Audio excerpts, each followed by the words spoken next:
How are we? It's a wrap pack. Tickle your brain, you got too much. Obviously with the escalating case numbers in New South Wales, in that Christmas New Year period, all clubs are notified that there'd be a set of protocols that would be in place when the players returned. So when the players come in each morning, they're required to do a rapid test.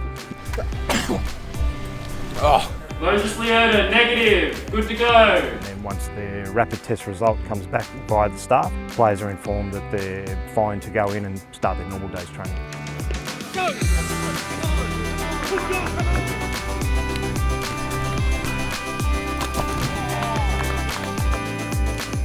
So obviously we're down on troops on day one, both from the playing group and from the coaching staff.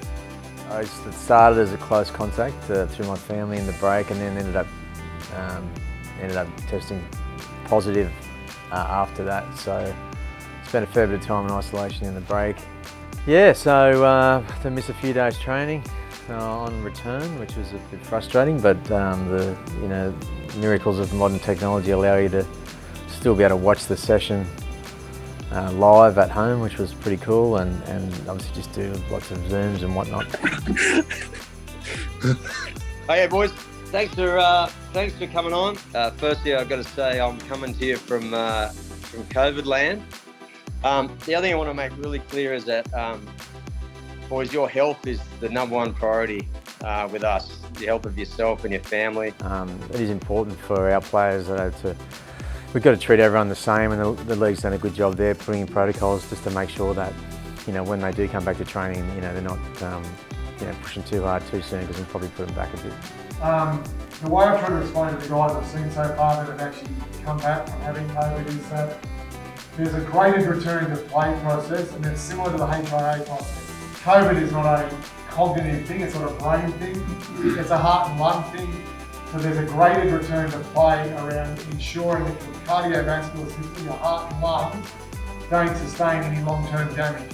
Yeah, I was one of the players that unfortunately contracted COVID and was affected by that. So that was over the break, and came back into training, and obviously had to go through the kind of protocols and all that stuff. So in isolation, I was lucky enough to have a treadmill at home. So I thought, I was a bit behind fitness-wise already because of my shoulder. So I just thought I'd try to catch it up, and probably wasn't feeling 100%, but I thought I could get through the session, and went for a run, and felt pretty much sick. Just had body aches from it, and after I was finished, it was not the best feeling. It probably set me back a bit. So looking back on that, I know a bit more about what you're supposed to do now. So.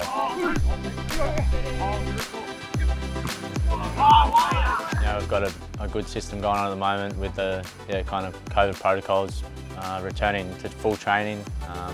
A few of us boys have already been through that, and we're back in full training now, but I think it definitely helped just gradually building it back up rather than going too hard and then still sort of feeling, symptoms and stuff. I guess it's just the modern world. The last couple of years has really taught us that you have to be very adaptable, very mouldable, I guess, to situations.